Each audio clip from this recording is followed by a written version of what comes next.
There is a card that Iran has not played yet, and on Wednesday, Iran's parliament told the world exactly what that card is. Aide Boroujerdi, deputy head of Iran's National Security Committee, speaking on Iranian state media, said this: "We have not yet revealed our new cards." And then he named the card.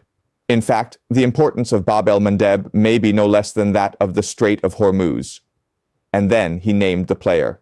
Iran's Yemeni allies are waiting to block it and deliver another blow to America, its economy, and its illegitimate interests worldwide. On the same day, Brent crude crossed $125 per barrel, up more than 12% from the previous session. American gas hit $4.30 per gallon, the highest since July 2022.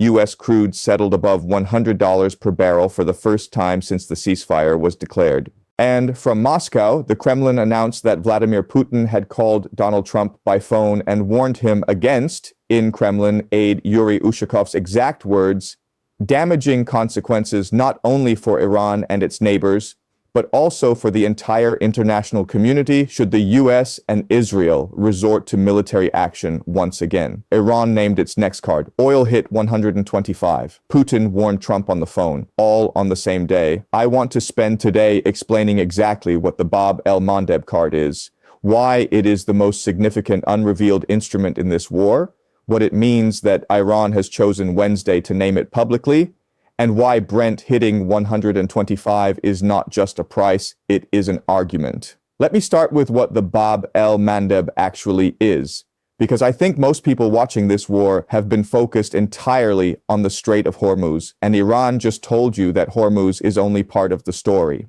The Bab el-Mandeb Strait sits between Yemen to its northeast and Djibouti and Eritrea in the Horn of Africa to the southwest. It connects the Red Sea to the Gulf of Aden, which extends into the Indian Ocean.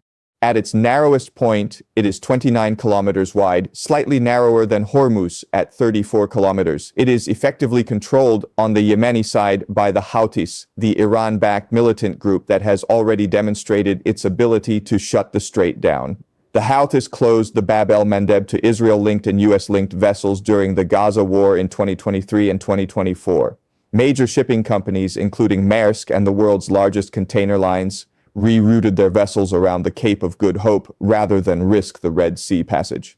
Insurance costs for the route exploded. Global shipping schedules were disrupted for over a year. The disruption cost the global economy tens of billions of dollars in extended transit times, higher fuel consumption, and rerouted supply chains. And then in May 2025, a U.S. Houthi ceasefire was reached and the Bab el-Mandeb reopened. Ships went back to the Red Sea route. The disruption ended. Now look at what has happened since the Iran war began on February 28th. The Houthis have been firing missiles and drones at Israel, not at American ships, not at international shipping, at Israel. They entered the war, but on the anti-Israel side, not the anti-American side that would trigger a confrontation with the U.S. Navy. They have kept their powder dry on the shipping lane. And Boroujerdi just announced that the powder is still dry, the Yemeni allies are waiting, and the order has not been given. Here is what happens if the Bab el-Mandeb closes alongside Hormuz. Hormuz accounts for approximately 20% of the world's oil and liquefied natural gas in peacetime. The Bab el-Mandeb accounts for approximately 4.1 million barrels of petroleum per day in normal conditions. Roughly 12% of global trade passes through this strait. If both close simultaneously, a quarter of the world's entire energy supply is blocked, not disrupted, blocked. JP Morgan analysts told Reuters that Hormuz closure alone could push oil to $150 per barrel. They estimated that if Bab el-Mandeb closed simultaneously, prices could spike far beyond that. Iran's own officials have warned the price could reach $200 per barrel if the war continues. Ghalibaf, Iran's parliament speaker, posted a mathematical equation on X showing exactly this calculation. He described Bab el-Mandeb as an unplayed card sitting next to Hormuz's partly played card. His exact words. This is not a vague threat. This is a public strategic ledger being posted by Iran's parliament speaker and named explicitly by the deputy head of Iran's National Security Committee on the same day that Brent hit 125. Let me read you Ghalibaf's equation from his April 26th X post because it is the most precise piece of strategic communication Iran has made in this war, and almost nobody in Western media has given it the attention it deserves. He wrote, "They brag about the cards. Let's see. Supply cards, demand cards. SOH, partly played, plus BEM, unplayed, plus pipelines, unplayed, NV release, played, plus demand destruction, partly played, plus more price edge to come.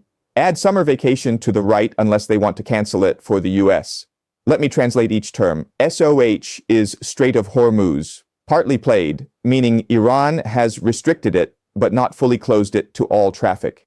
BEM is Bab el-Mandeb, unplayed, meaning no order has been given to the Houthis yet.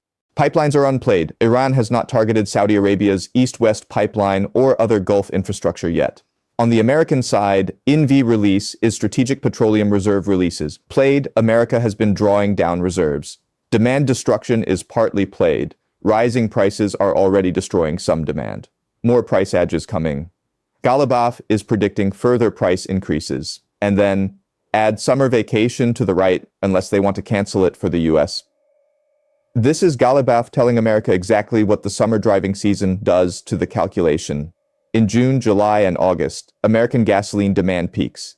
Every family driving to the beach, every road trip, every summer commute, all of it increases demand at exactly the moment that Hormuz is closed. And he is saying, if you want American families to have their summer vacation, you need a deal before summer. Otherwise, Iran activates BM in peak season and gas goes to levels that make the current 430 look nostalgic. That is a precisely calculated political threat aimed at the specific pressure point that American domestic politics is most sensitive to. Not military casualties, not diplomatic humiliation. Gas prices in summer before midterms. Ghalibaf is telling Trump, I know your calendar better than you know mine. Now let me add the third voice on the Bab el-Mandeb because it is the most senior voice and the most explicit. Ali Akbar Velayati, a former Iranian foreign minister who serves as a senior advisor to Supreme Leader Mojtaba Khamenei, posted on X on Sunday. Today, the unified command of the resistance front views Bab el-Mandeb as it does Hormuz. And then, if the White House dares to repeat its foolish mistakes, it will soon realize that the flow of global energy and trade can be disrupted with a single move. Velayati is not a parliament backbencher. He is a direct advisor to the Supreme Leader. When he writes single move, he is describing an order, the order from Tehran to the Houthis that has not yet been given. And he is publicly establishing that the command structure for that order exists and is unified. The axis of resistance, as he calls it, has a unified command view that Bab el-Mandeb is equivalent to Hormuz. The Houthis know the order is coming if the right threshold is crossed. The Houthis have the capability to execute it. They demonstrated that for over a year during the Gaza war. Now add Boroujerdi's statement, we have not yet revealed our new cards. And Ghalibaf's equation, BEM unplayed. And Velayati's post, single move, unified command. 3 different Iranian officials across 3 days, each adding a piece of the same picture. It is not ambiguous. Iran is telling you what it is prepared to do and when it is most valuable to do it. The U.S. Energy Information Administration, not an advocacy group, not a geopolitical analyst, but the official statistical arm of the U.S. government's Energy Department, said earlier this week that American households are facing energy costs this year that are running approximately $700 higher annually than they were before the Iran war began. $700 per household. Multiplied across 120 million American households, that is $84 billion in additional annual consumer spending on energy. $84 billion that those households are not spending on other things. On restaurants, on clothes, on electronics, on savings. The economic drag is real, and it is being measured now. Gas at $4.30 is the highest since July 2022, which was the peak of the post-COVID inflation that nearly collapsed Joe Biden's approval ratings and set the stage for everything that followed politically. American voters remember $4 gas. American politicians remember $4 gas, $125 Brent, with the summer driving season beginning in weeks, with Ghalibaf having explicitly added summer vacation to his card ledger as a factor that increases American vulnerability is not a market abstraction. It is a political pressure point with a specific electoral calendar attached to it. Ghalibaf named the calendar too. He posted that the midterm elections are in November. The summer driving season peaks in July and August. If Hormuz stays closed through June and the Bab el-Mandeb activates in July, American consumers hit peak gasoline demand at peak supply disruption right before the political season that determines control of Congress. That is not a coincidence in the calculation. That is the card. Now let me talk about Putin's phone call to Trump. Because the Kremlin's readout of that call deserves the same careful reading I have been giving to every other diplomatic signal in this war. Putin called Trump, not Trump calling Putin. Putin initiated the call. And the Kremlin's aide said Putin highlighted the inevitable and extremely damaging consequences not only for Iran and its neighbors, but also for the entire international community, should the US and Israel resort to military action once again. 3 things about that sentence. First, inevitable. Putin is not saying the consequences would be bad. He is saying they would be inevitable, as in not contingent on any other decision, not avoidable through clever strategy, just an inevitable outcome of resumed military action. That is the language of certainty. Second, the entire international community. This is not a Russia-specific warning. Putin is framing this as a warning on behalf of the world. He spoke to Trump by phone to deliver a warning on behalf of the global community's interests. That is an extraordinary positioning of Russia as the voice of international stability rather than a participant in the conflict. Third, the call was Putin-initiated. Trump did not call Moscow to ask for help. Moscow called Washington to deliver a warning. That sequence tells you who is setting the agenda in this particular communication. The Kremlin's aide, Ushakov, also added that Putin and Trump exchanged views on possibilities for reaching a peace agreement. And a U.S. official confirmed to CBS News that Trump and Putin spoke and discussed the Iran situation. So the call was substantive, not just a warning, an exchange about possibilities, about what a deal could look like, about what Russia's role might be in getting there. One day earlier, Aragchi had been in St. Petersburg meeting Putin and securing a commitment of "we will do everything." The Trump-Putin phone call the following day, initiated by Putin with a warning against new strikes and a discussion of peace possibilities, reads as Putin implementing that commitment immediately. Aragchi met Putin on Monday. Putin called Trump on Wednesday. Iran named the el-Mandeb card the same day. Brent hit 125. That is not a series of coincidences. That is a coordinated strategic sequence. Now let me talk about the $25 billion, because the Pentagon's comptroller gave Congress the first public accounting of this war's cost on Wednesday, and the number deserves to be said alongside everything else. Jay Hurst, the Pentagon's comptroller, told the House Armed Services Committee, "At this day, we're spending about $25 billion on Operation Epic Fury. Most of that is in munitions. $25 billion in 61 days. That is approximately $410 million per day. The U.S. Navy has redirected 42 commercial vessels. 3 have been seized. Brent is at 125. The el-Mandeb is unplayed. 1 aircraft carrier, the USS Gerald R. is heading home. I want to sit with that last point for a moment. The USS Ford is leaving. The Ford has been deployed since June 2025. It has operated in the Middle East, in the Red Sea, projecting American power as part of the largest naval deployment to the region since the Gulf War, and it is heading home. The official explanation is that it has been deployed for nearly a year and needs to rotate out. That is a legitimate operational explanation. The USS Abraham Lincoln and the USS George H.W. Bush remain in the region. America still has 2 carriers in the Middle East. But the timing of the Ford's departure announcement, on the same day the war's cost is disclosed as $25 billion, the same day Brent hits 125, the same day Iran names the el-Mandeb card explicitly, the same day Putin calls Trump with a direct warning, is a piece of information that every government intelligence service in the world is reading. Iran's parliament read it immediately. Boroujerdi's response was to call the blockade a passive and worthless move, and to say Trump's threats are endless and empty. He did not react to the Ford's departure with alarm. He reacted with contempt for the blockade's effectiveness, whether that contempt is accurate or performative. It tells you something about how Iran is reading its own position versus America's. And then there is the $25 billion figure itself.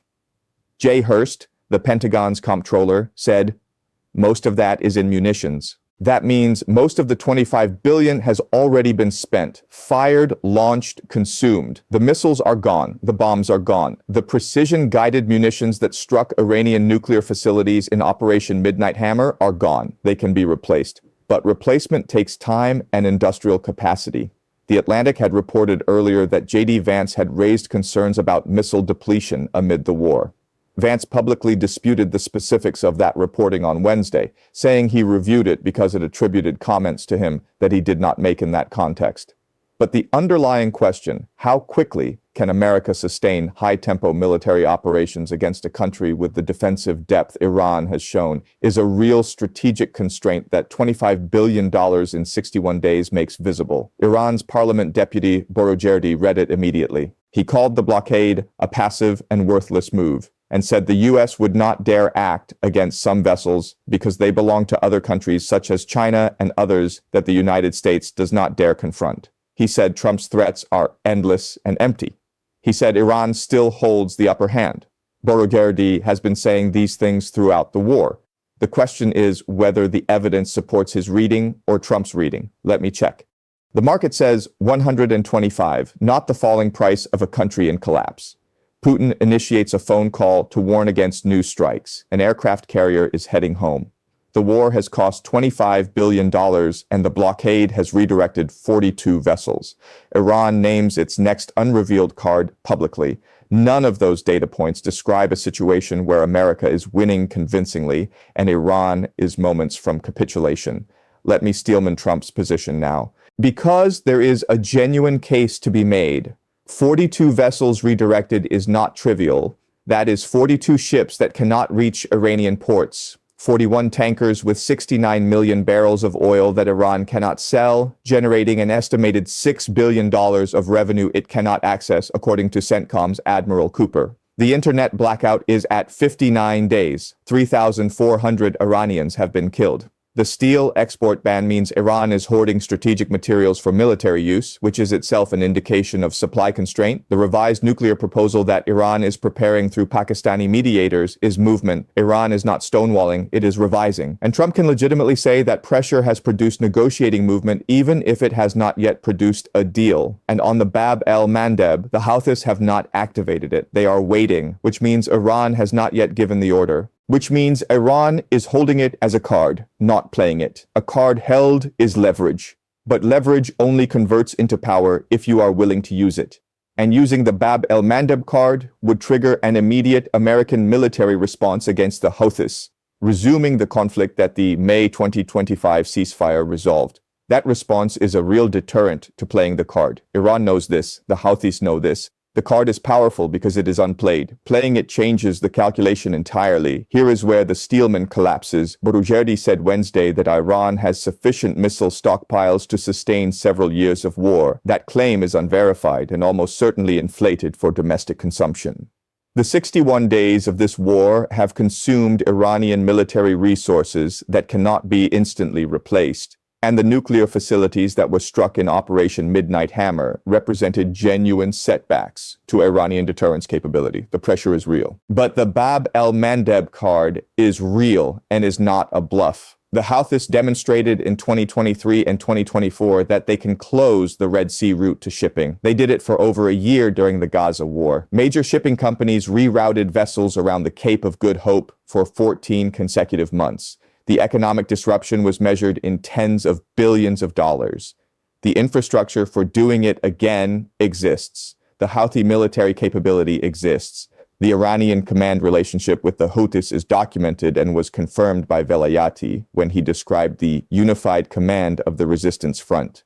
The only question is whether Iran judges the political and military cost of activating the card to be worth the economic and strategic gain. And Ghalibaf has already answered that question in a public equation. BEM is unplayed. The summer calendar increases its value. The midterm elections create a specific deadline after which America's vulnerability to gas price shock is highest. Iran has done the math. And it published the math on X. That is not an accident. That is Iran telling America, we have calculated what the card is worth. We have calculated when it is worth the most, and we have not played it yet. The door is open. Make an offer that removes our incentive to play it. Ghalibaf answered that question by putting the card in his equation on X on April 26th. He labeled it as unplayed. He attached a summer vacation timeline to it. He is telling America and the market, the card exists, we know what it does, we know when it is most valuable to play, and we have not played it yet. That is not just a threat. That is a public negotiating position. Iran is saying, we have more leverage than you have seen. How this ends depends on whether America's proposals give us a reason not to use it. That is the most important sentence of this entire analysis. Iran is telling you the shape of a deal that would prevent the Bab el-Mandeb from activating. A deal that ends the blockade, provides security guarantees, and acknowledges Iran's role in the region removes the incentive to play the card. No deal, or a deal that America tries to impose by force, activates the card at maximum political impact in the summer before the midterms. On the same day all of this happened, Hegseth appeared before Congress for the first time since the war began and called critics of the war the biggest adversary. The hearing marks the first formal congressional scrutiny of Operation Epic Fury since the 60-day War Powers Resolution clock expired. $25 billion, $125 Brent, an unplayed Houthi card, a departing aircraft carrier, and Putin on the phone warning against new strikes. And Iran said, we have not revealed our new cards. Watch the Bab el-Mandeb shipping data over the next 2 weeks. If Houthi activity near the strait increases,